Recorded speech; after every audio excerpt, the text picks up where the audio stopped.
Hello, friends. Today's question of the day: how much power does Satan have?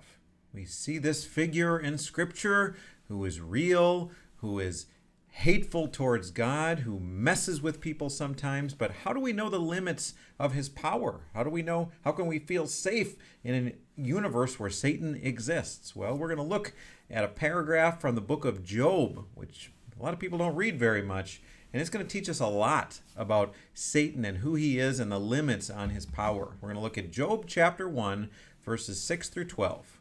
Now there was a day when the sons of God came to present themselves before the Lord, and Satan also came among them. The Lord said to Satan, "From where have you come?" In other words, what is it you do during the day? Satan answered the Lord and said, "From going to and fro on the earth, and from walking up and down on it." So Satan, not omnipresent, but in one place. At one time, he goes back and forth. He does things on the earth. He interacts with the earth. Verse 8, the Lord said to Satan, "Have you considered my servant Job, that there is none like him on the earth, a blameless and upright man who fears God and turns away from evil?" Then Satan answered the Lord and said, "Does Job fear God for no reason? Have you not put a hedge around him and his house and all that he has on every side? You have blessed the work of his hands, and his possessions have increased in the land. But stretch out your hand and touch all that he has, and he will curse you to your face." So God points out Job to Satan and says, look at this righteous, blameless man because of God's blessing on him. Satan's response: "Gee, God, you should do something mean to him, and you'll see that he's not really loyal to you." So what does Satan independently have the power to do to Job?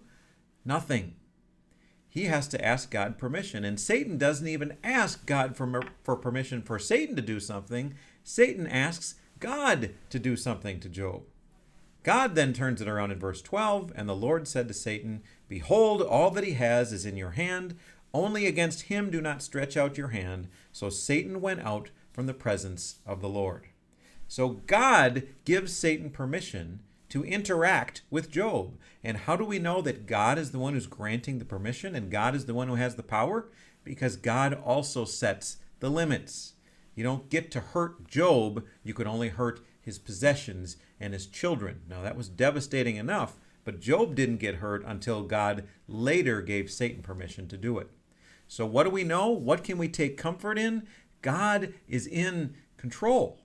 We can trust God. Don't fear Satan like he can overwhelm and outdo God. It's all under God's control. So put your trust in him, put your focus on him, and spend more time worshiping God than you do fearing Satan, because God is the one who's in control. I hope this has been a blessing. Have a great day.